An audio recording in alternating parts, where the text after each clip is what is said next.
Muy bien, muy buenos días a todos. Muchísimas gracias, Hernán, por la presentación. Es un honor y un lujo para mí estar acá y la verdad que siempre es un doble desafío hablar ante auditorios de personas muy informadas en el tema de innovación, así que va a ser un lindo desafío conversar con ustedes sobre lo último que está pasando en temas de innovación, de creatividad y el futuro en tiempo real, que es como llamamos a esta charla. A mí me gusta siempre arrancar las presentaciones haciendo un repaso de lo último, relevante, divertido que está viendo en materia de tecnologías exponenciales, ¿no? De estos meteoritos que están cayendo sobre los modelos de negocios. Y uno lo que ve en el 2018, digamos, es mucha información sobre algunas tecnologías en particular. Yo estoy escribiendo mucho sobre todo lo que es computación cuántica, ¿no? La aplicación de cuántica a computación y a otro tipo de tecnologías. Estamos viendo muchas novedades sobre una avenida temática que era una quimera hasta hace 3, 4 años y ya está empezando a prometer soluciones reales.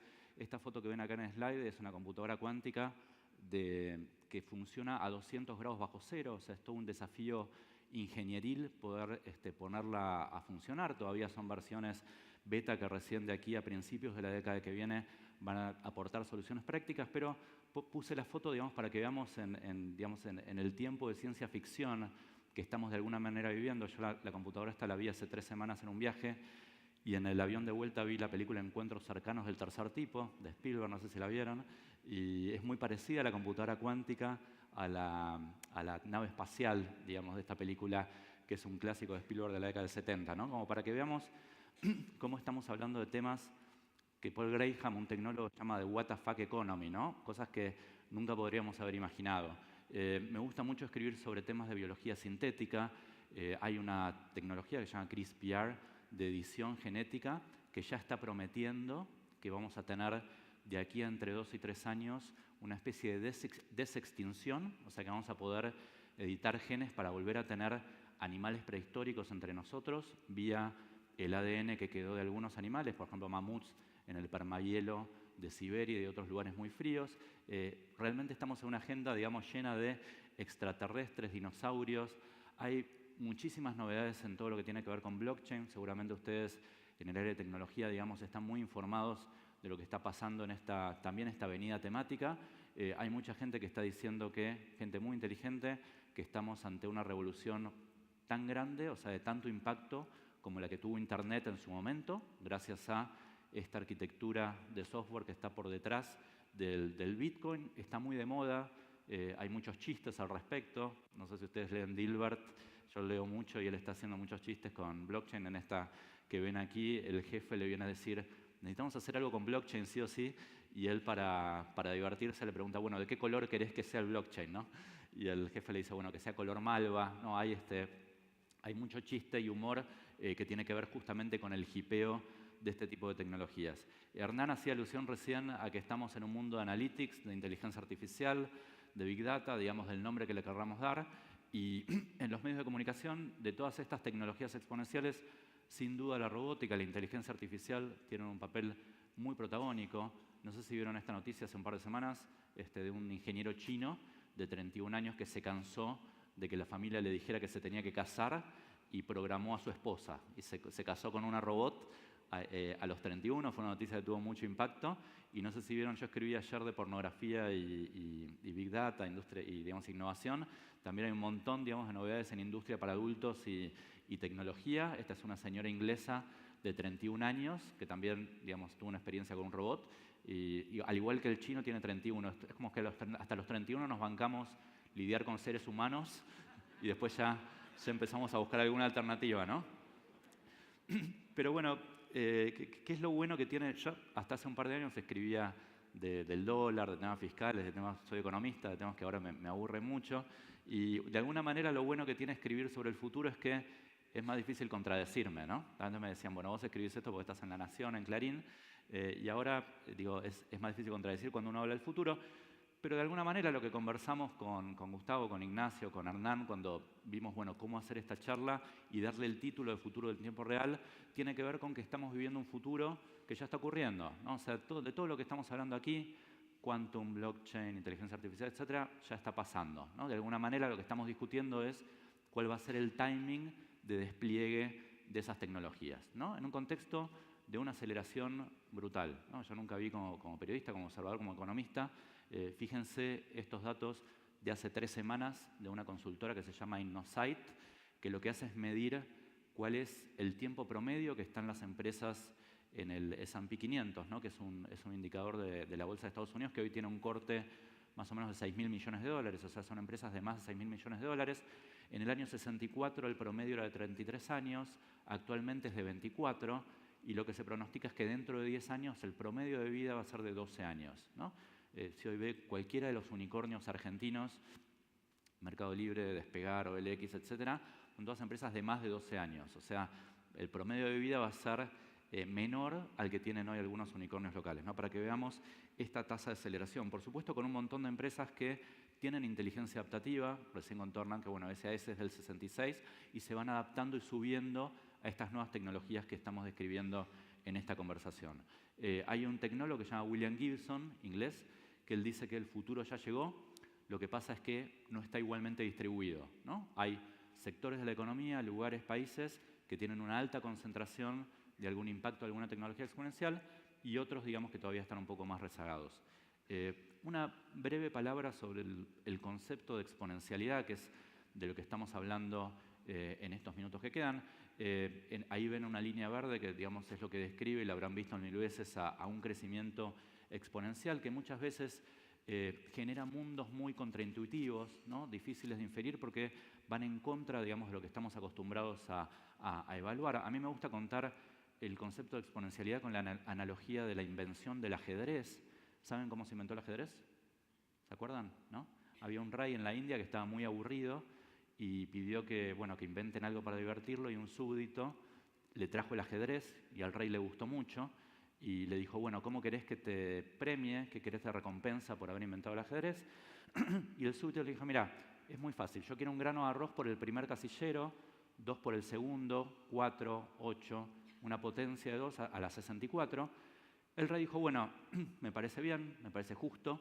Le pidió a los matemáticos del reino que calcularan la cantidad de arroz necesaria, y la cantidad de arroz era básicamente una masa superior al Monte Everest, ¿no? O sea, era más que toda la producción de arroz de toda la historia de todo el planeta Tierra. La historia termina que lo matan al súbdito, ¿no? Era más fácil hacer eso que pagarle.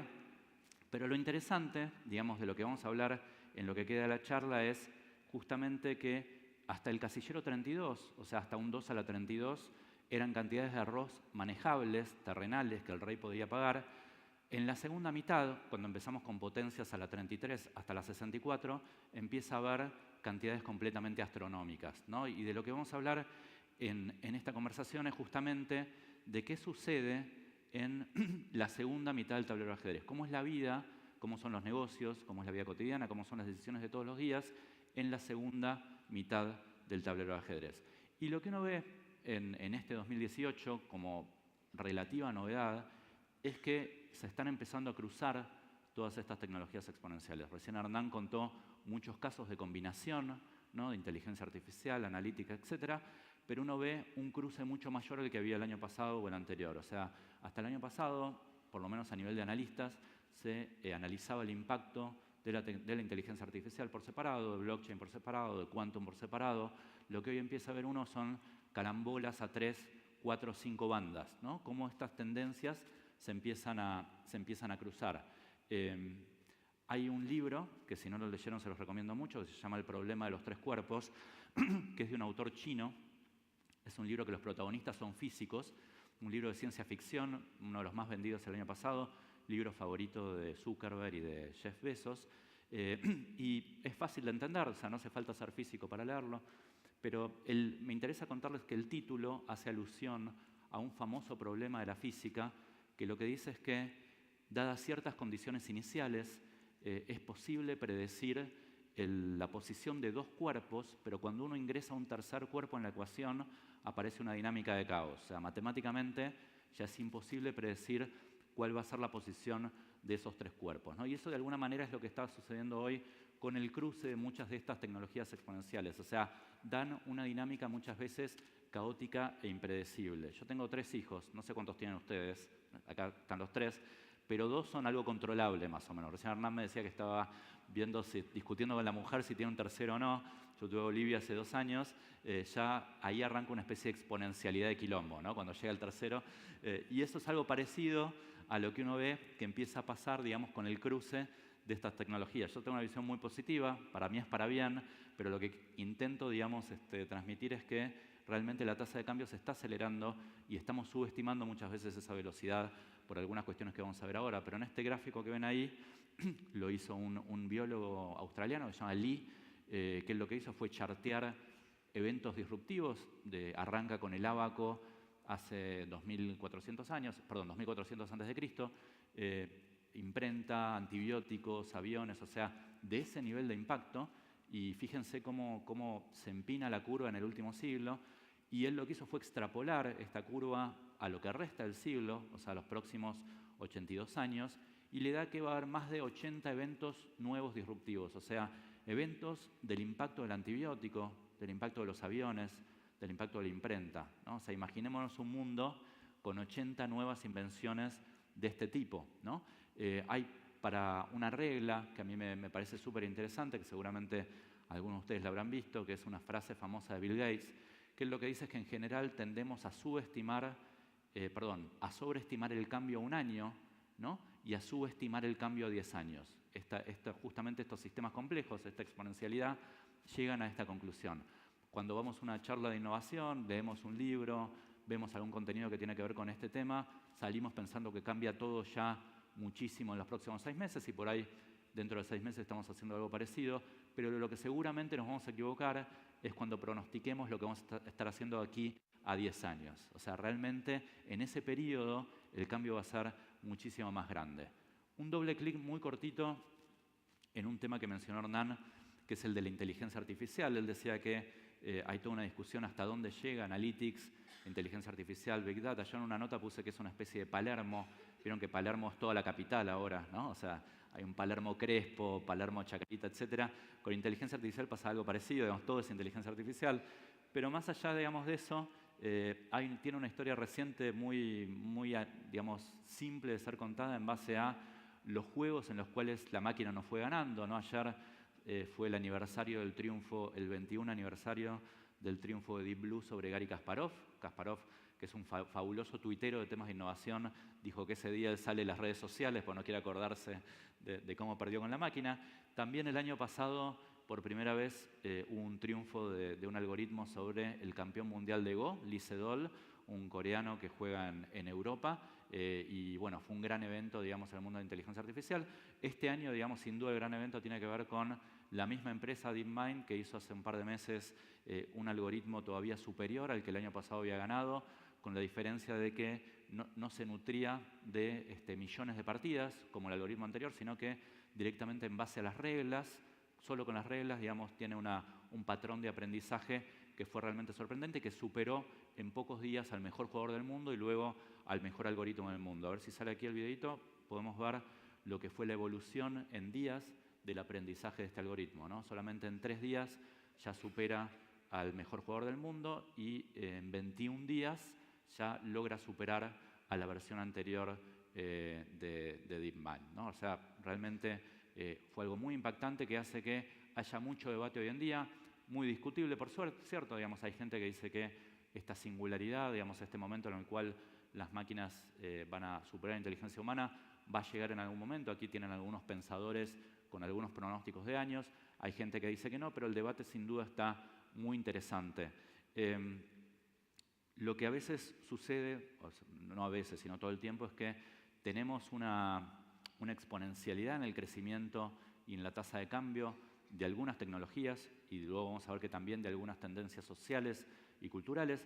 Lo que a veces sucede es que nosotros como seres humanos tenemos un tiempo distinto para adaptarnos a este cambio tecnológico, ¿no? Entonces, en esa brecha que se produce hay muchísima ansiedad, mucha incertidumbre, hay como distintas avenidas de crecimiento. Esta frase que ven aquí es de un médico de Harvard que se llama Edward Wilson, que lo que dice es que estamos en un momento único de la historia de la humanidad en el cual tenemos mentes que fueron formadas en el Paleolítico, tenemos instituciones que su origen es del medioevo y tenemos una tecnología de los dioses, ¿no? Tenemos como 3 avenidas con velocidades sumamente distintas que, como decíamos antes, producen muchas veces incertidumbre, ansiedad, ¿no? ¿Ustedes son personas ansiosas? ¿Sí? Del 1 al 10, ¿cuán ansiosos? ¿Cuánto dirían? ¿Saben que la Argentina es el país más ansioso de América Latina? ¿Les extraña eso? Hay un psicólogo que se llama Robert Levine que mide en distintos países del mundo, por ejemplo, cuánto tarda la gente en tocar el botón del ascensor para que se cierre la puerta. Y los argentinos somos los que más rápido tocamos el botón del ascensor. O manda colaboradores de él a la calle a que cronometren cuánto tarda la persona de atrás en tocar bocina cuando se pone en verde la luz. Y los argentinos somos los que más rápido tocamos bocina, ¿no? O mide, por ejemplo, cuánto tarda la otra persona en completar no me sale, la frase, ¿no? Somos autocompletadores compulsivos de frase. Todo el tiempo nos estamos adelantando a lo que dice el otro. Juego muy cortito, les voy a pedir que cierren los ojos. No es mindfulness, no es nada raro. Ojos cerrados. Y cuando yo les diga ya, empiecen a contar mentalmente segundos. Espérenme un segundo. A partir de ahora, y cuando os diga que paren, paren. A partir de ahora, ya.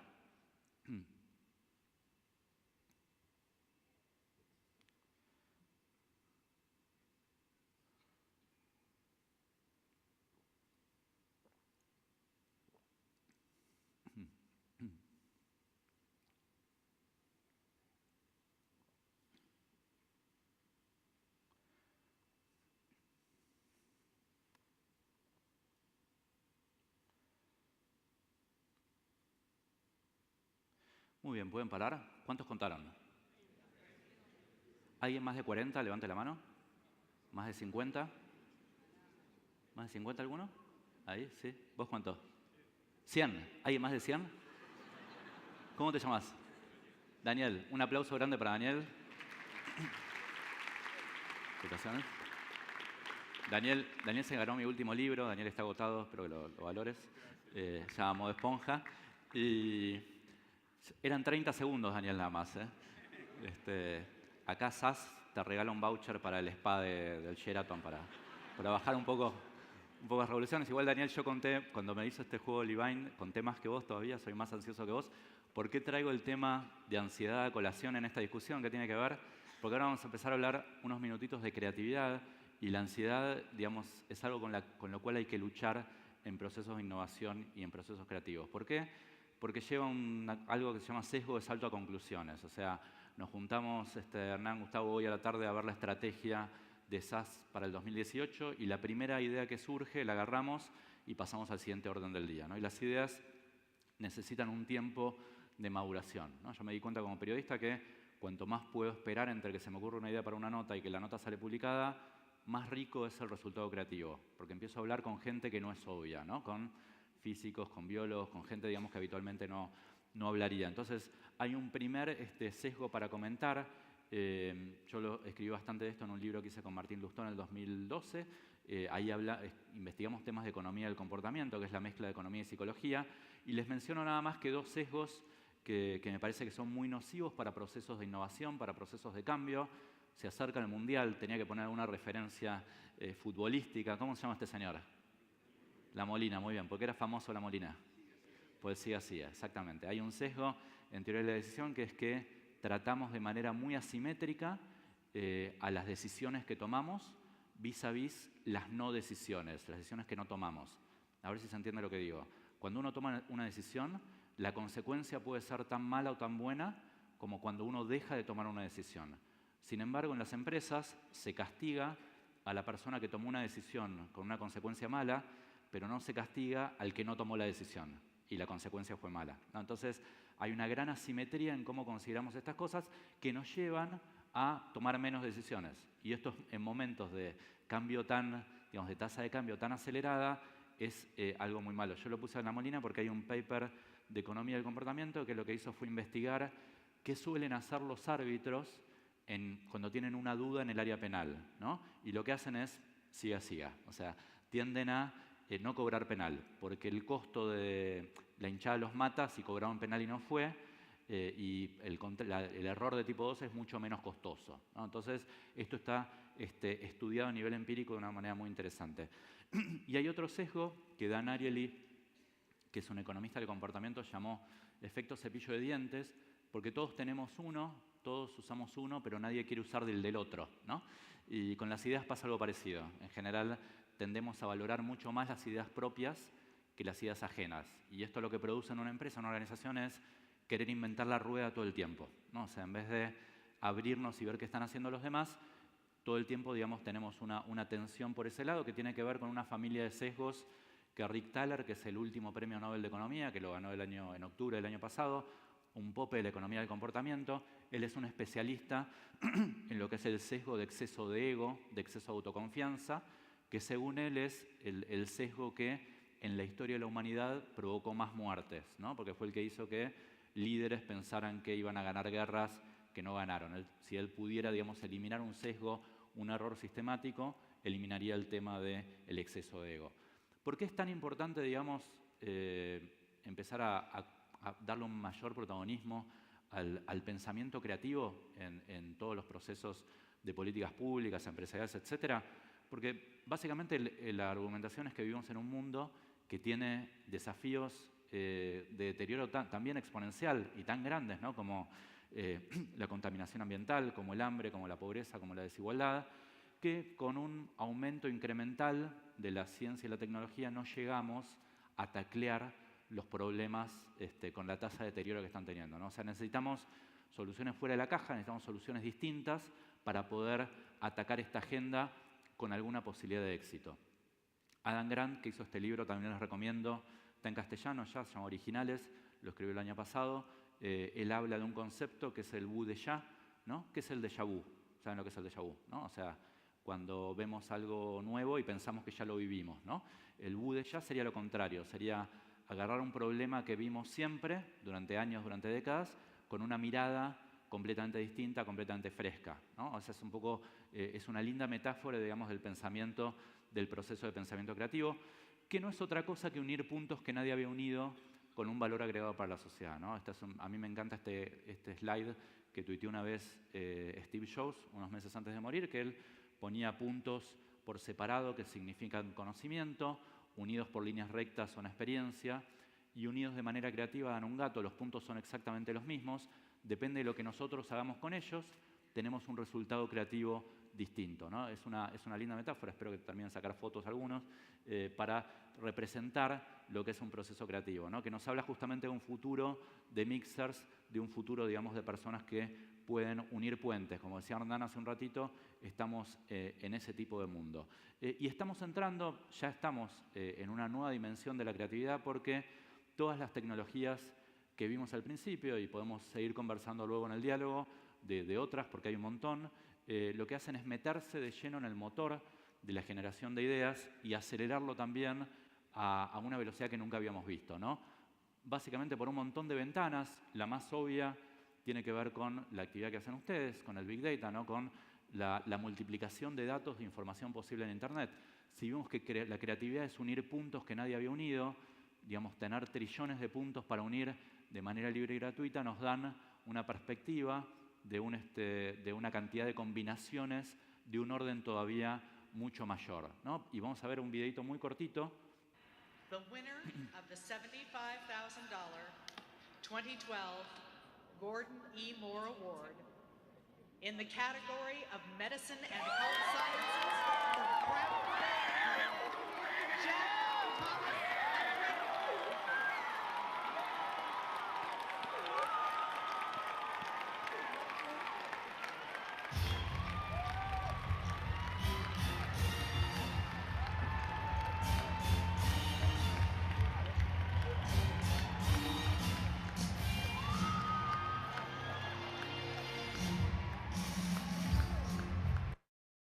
Bueno, muy bien.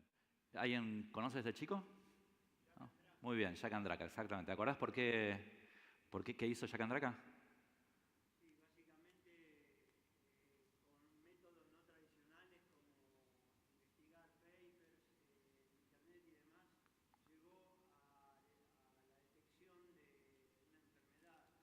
Exactamente. ¿Cómo te llamas?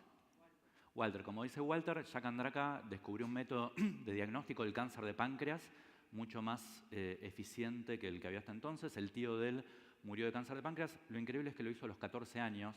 Cuando lo veían acá tenía 15, le están dando un premio de la fundación de Bill and Melinda Gates de $75.000 que él donó para que se siga investigando. Jack Andraka ahora tiene 20 años, esto ocurrió hace 5 años, pero lo interesante, digamos, es que lo hizo, como decía Walter, uniendo papers que no habían visto los oncólogos, ¿no? Un paper de nanotecnología, uno de diagnóstico por imágenes, etc. Y Jack Andraka es una persona súper inteligente, él ya salvó centenares de miles de vidas, es uno de los candidatos a ganar el Nobel de Medicina desde entonces, solamente con 15 años, ¿no? El chiste es que va a ir gritando, como lo vieron recién, a agarrar el Nobel cuando lo gane.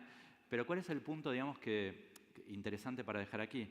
Que Jack Andraka es una persona muy inteligente, yo una vez lo entrevisté para el diario y sin duda lo es, pero lo distintivo de esta época es que tenemos a gente muy inteligente accediendo de manera libre y gratuita a infinitos puntos para unir. O sea, esto nunca había pasado en la historia de la humanidad. O sea, tenemos gente de 10, 15, 20, 90 años en Estados Unidos, en Singapur, en Europa, en la Argentina, uniendo puntos que nadie había unido, ¿no? Entonces esto nos lleva a ser muy optimistas, por lo menos yo lo soy, en lo que es la velocidad de generación de ideas fuera de la caja. Y si ustedes lo piensan, es un fenómeno el que tiene en su corazón la actividad que hacen ustedes, ¿no? Que tienen en su corazón el fenómeno de Big Data, Analytics, etc. Charles Leadbeater, que es un tecnólogo del Partido Laborista Británico, dice que por este motivo en el hay algo distinto a lo que pasó en el siglo XX. En el siglo XX la innovación estuvo en lugares especiales, en procesos especiales, protagonizada por personas especiales, y esto ya no es así, ¿no? Este hecho de que esté todo tan abierto hace que realmente cualquiera, en cualquier lugar del mundo y a cualquier edad y con cualquier educación, pueda generar algún tipo de disrupción relevante. Voy a terminar con algunos breves, no tips, sino fenómenos que se están viendo en este campo del cambio y de la innovación. Este es el libro que se ganó. ¿Cómo se llama, Daniel? Daniel se ganó hace un ratito este libro que se llama Modo Esponja, es mi último libro, lo saqué en junio del año pasado, lo escribí con un físico ruso que se llama Andrei Vashnov. Andrei nació en Siberia, habla 8 idiomas, aprendió castellano en 6 meses con un algoritmo que él programó, viendo la serie Doctor House, ¿me creen? Y es un extraterrestre, total. Yo cuando lo escribía en cafés el libro, y si venía una nave espacial a buscarlo a la salida, no me hubiera sorprendido, porque es un tremendo extraterrestre, pero él tiene, digamos, un concepto que me parece que es súper válido para estos tiempos, que es que él elige sus proyectos, elige sus iniciativas, elige cómo alocar el tiempo con un criterio distinto al que elegía hace 5 o 10 años. Él lo que me dice, siempre elegimos los proyectos calculando la tasa de retorno monetaria, la tasa de retorno en prestigio, la tasa de retorno en diversión, ¿no? Eran las variables que uno, digamos, evalúa. Él me dice que ahora los elige calculando la tasa de retorno en aprendizaje. O sea, elige aquellas cosas que lo van a llevar a él a seguir aprendiendo para convertirse, digamos, en otra cosa de aquí a algunos años, ¿no? Me parece que es un concepto muy interesante en este contexto de aprendizaje permanente, y por eso el libro se llama Modo Esponja, y por eso yo también trato de vincularme en notas periodísticas cada vez con gente lo más distinta posible, ¿no? Hice el libro con un físico siberiano. Ofelia Pastrana, una nota que hice hace un par de meses, es una física colombiana, transgénero, nació como hombre, ahora es una mujer, 1 millón de seguidores en YouTube, máster en Data Science, digamos, gente muy distinta de la cual uno puede aprender un montón, ¿no? Y Scott Page, que es un investigador en temas de diversidad, dice que la diversidad que está importando digamos, a efectos de un proceso creativo es equipos con mucha diversidad de estilos cognitivos. O sea, que lo que importa realmente es que haya gente que piensa distinto, ¿no? Para que no todos nos trabemos en el mismo lugar. No tiene mucho sentido un equipo que tiene equidad de género, que tiene equidad racial, etcétera, si todas las personas hicieron un MBA en la misma universidad, porque todos van a pensar igual. Entonces, la diversidad que importa justamente es juntarse con gente que piense lo más distinto de uno posible. Yo ahora también estoy haciendo un proyecto con Pepe Sánchez en Bahía Blanca. Él está armando un centro ahí para entrenar deportistas que luego van a ir a la NBA, y él, digamos, tiene toda está investigando mucho lo que se llama entrar en la zona, ¿no? La zona es un concepto del deporte de alto rendimiento, son momentos que agarran los deportistas de elite, Ginóbili, Messi, Cristiano Ronaldo, etcétera, en situaciones muy particulares del año. Son lugares que ellos describen que es como que el tiempo se suspende, el ego se suspende, su eficiencia aumenta a niveles estratosféricos, y lo que está investigando Pepe y otros científicos de ciencia del deporte es cómo llegar a la zona de alguna manera más artificial, no solamente en el deporte, sino cuando tenemos que tomar una decisión en nuestra vida cotidiana, cuando tenemos una negociación importante por venir, etcétera, ¿no? Me parece que hay una segunda vuelta de contenidos de innovación en deporte que son muy interesantes. Otro punto que no quería dejar de resaltar, que tiene que ver con la actividad de este evento, Tyler Cowen, para mí uno de los mejores economistas en temas de innovación, dice que la explosión de datos lo que está provocando en la economía es que se hagan visibles oportunidades de cooperación que antes no lo eran, ¿no? Y él da un montón de ejemplos. A mí el ejemplo que más me gusta y que se relaciona con Pepe Sánchez que mencionábamos antes, Tyler Cowen es un fanático del básquet y cuenta cómo en la década del 80 los Lakers eran el equipo que ganaba todo y era un equipo formado por gente muy alta, ¿no? Por basquetbolistas de 2,10 metros, etc. Y él decía que esto intuitivamente a uno que no sabe nada de básquet le parece una estrategia correcta. Se tiene que elegir jugadores para un equipo de básquet, elige a los más altos, y lo que se demostró con Analytics y con Big Data en la última década es que esto no es así. O sea, que lo que paga es tener 2 o 3 jugadores un poco más bajos, muy inteligentes, que sepan muy bien ubicar al mejor tirador de 3 puntos y que haya un par de torres, ¿no? Como Duncan en San Antonio, que van al rebote, digamos, cuando el tiro falla. Pero necesitas un Ginobili, necesitas un Tony Parker dentro de la estructura, que esa es la estructura óptima. Y esto se descubrió con Big Data, ¿no? O sea, esto antes intuitivamente no se sabía. Por eso Tyler Cowen dice que si uno traslada esta lógica de la revolución de la NBA a toda la economía, digamos, las posibilidades de crecimiento son enormes. Pueden empezar a surgir un montón, digamos, de cuestiones que antes estaban en silos, ¿no? Cuidado también con algunos estereotipos, ¿no? O sea, se habla mucho de creatividad anclada en la juventud. Los periodistas hablamos mucho de jóvenes genios creativos. Si yo les pregunto a ustedes cuál creen que es la edad promedio de un emprendedor exitoso en Silicon Valley, ¿cuánto dirían que es? 30, dicen ahí. Daniel, caíste en la trampa de la foto de Zuckerberg, que la puse a propósito para que cayeras, porque uno piensa en general en Zuckerberg, piensa en los fundadores de Google de 20 y pico. La edad promedio es de 45 años, o sea, es de 42 y exitosos de 45 años. O sea, y los directorios de empresas de tecnología más exitosas del mundo están llenos de personas de 50, 60 años. O sea, hay una gran, si se quiere, falso estereotipo en los medios de vincular creatividad e innovación con personas jóvenes, y esto no es así. Si uno se pone a pensar que la creatividad es unir puntos que nadie había unido, cuanto uno más experiencia tiene, más carreras hizo, más libros leyó, más series leyó, más relaciones, más amigos tiene, digamos, más posibilidades tiene de unir puntos que nadie había unido, ¿no? Por eso también, digamos, me parece que hay que tener cuidado con cuando se habla de reinvención, ¿no? Que es una palabra que muchas veces nos lleva a la parálisis porque nos lleva a pensar que uno tiene que escalar el monte Everest, ¿no? O sea, hay que tener cuidado también con el lenguaje grandilocuente en procesos de innovación, porque muchas veces producen justamente el efecto contrario. A mí me parece más interesante hoy en día hablar de algo así como una inteligencia adaptativa, ¿no? Así como en los 70 y en los 80 la inteligencia se medía con el coeficiente intelectual, y en los 90 se puso de moda la inteligencia emocional, ¿no? De Gary Coleman. Hoy por hoy es interesante hablar de un proceso de inteligencia adaptativa con un coeficiente de inteligencia adaptativa que se podría medir en personas, en empresas, en países, y que es complementario al boom de la inteligencia artificial, ¿no? Me parece que esta es una avenida temática que tiene muchísimo por venir, sin olvidar tampoco que la creatividad es un juego de números, ¿no? O sea que cuantos más persistentes seamos en este contexto de ubicuidad de sistemas complejos, más posibilidades tenemos de tener un cisne negro positivo. ¿Quiénes son las personas que hay aquí? ¿Se ve? Sí. Brad Pitt, ¿no? ¿Saben a cuántas audiciones fue Brad Pitt antes de que lo tomaran en un spot publicitario? 86. Y es Brad Pitt, ¿no? O sea, recién en el 86 le dijeron que sí. John Grisham es el autor más vendido de la historia, vendió más libros que la Biblia, y Grisham, su primera novela, que vendió millones de ejemplares, peregrinó por 27 editoriales. 26 le dijeron que no. ¿Cuántos no se bancarían ustedes si escriben un libro? Yo 3 o 4 y ya me dedico a otra cosa, ¿no? O sea, sin embargo, el tipo, que es el autor más leído del mundo, tuvo esa persistencia, ¿no? En este mundo tan interconectado, de tanta ubicuidad también de azar, paga mucho más la persistencia de lo que estábamos acostumbrados antes. La suerte, y esta es una definición de un psicólogo inglés que se llama Richard Wiseman, es una función del azar y de nuestra velocidad de interacción con el azar. Al azar, por definición, no lo podemos controlar, pero nuestra velocidad de interacción con el azar sí la podemos controlar.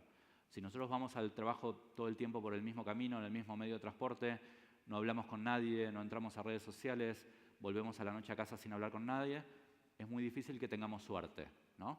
Salvo que José López nos tire una valija con 10 millones de dólares por la medianera, pero eso es bastante improbable. Si en cambio todo el tiempo nos movemos distinto, hacemos cosas distintas, etc., bueno, las posibilidades de un cisne negro positivo son mucho más altas, ¿no? Las posibilidades de tener suerte son mucho más altas. A mí me gusta mucho Isaac Asimov, un escritor increíble que previó un montón de cosas que están pasando hoy, y él escribió una novela cada 2 semanas. O sea, jugaba infinitos boletos de lotería, y él además era una persona muy insegura, muy tímida, y esto le servía a él para blindarse de la crítica. Como cuando terminaba una novela ya estaba pensando en la siguiente, no le importaba que la crítica fuera mala de su anterior libro, ¿no? También es una estrategia para tener en cuenta. Más que nunca, toda convicción es una cárcel, ¿no? La frase de Nietzsche. También en este contexto de cambio tan acelerado, tener opiniones muy fuertes, y esto es algo que también me dice todo el tiempo Andrei Vashnov, él trata de no tener opiniones fuertes sobre ningún tema a menos que tenga que tomar una decisión sobre ese tema. ¿Se entiende lo que digo? O sea, si uno tiene que votar en un plebiscito sobre el tema del aborto, bueno, ahí uno sí tiene que formar una opinión muy fuerte, pero ponerse etiquetas uno mismo, decir yo soy macrista, yo soy kirchnerista, yo soy de izquierda, yo soy de derecha, lo único que hace es eliminarnos un campo entero de puntos para unir, ¿no? O sea, hoy es un momento para estar con la cabeza lo más abierta posible, ¿no? Y esto es algo difícil a veces desde los medios de comunicación. Hay una tensión muy grande a que estemos seguros de todo el tiempo de todo. Y en el campo empresarial también, ¿no? A un CEO se le pide que esté muy seguro de lo que está haciendo. Y hoy no es un tiempo, digamos, para estar tan seguro, ¿no? Yo a veces voy a Intratables, no sé si ven Intratables, y ahí, bueno, uno puede decir medio cualquier cosa, pero tiene que decir con mucha convicción, ¿no? Tiene que golpear en la mesa, estar muy armado, decirlo muy seguro, y ahí pasa, ¿no? O sea, no importa mucho lo que uno diga como contenido, pero digo, desde los medios también uno tiene que luchar todo el tiempo contra esta tensión. Finalmente, sin olvidarnos de que no todo es tecnología, ¿no? Cuando hablamos de innovación, tendemos a pensar inmediatamente en tecnología, pero hoy estamos viendo algunas avenidas de cambio a nivel vincular, a nivel social, a nivel cultural, que son tan exponenciales en su velocidad de modificación, como la inteligencia artificial, como blockchain, como quantum computing, etc. Para mí todo lo que tiene que ver con género, todo lo que tiene que ver con conciencia ambiental, hábitos saludables, nuestra relación con el trabajo. Estoy escribiendo mucho ahora de discriminación etaria, que me parece que es un tema que también está empezando a escalar. Digamos, todas estas son tendencias que tienen una velocidad de cambio enorme, ¿no? Lo que pasó con el comercial de TIC el fin de semana no hubiera pasado hace un año, digamos.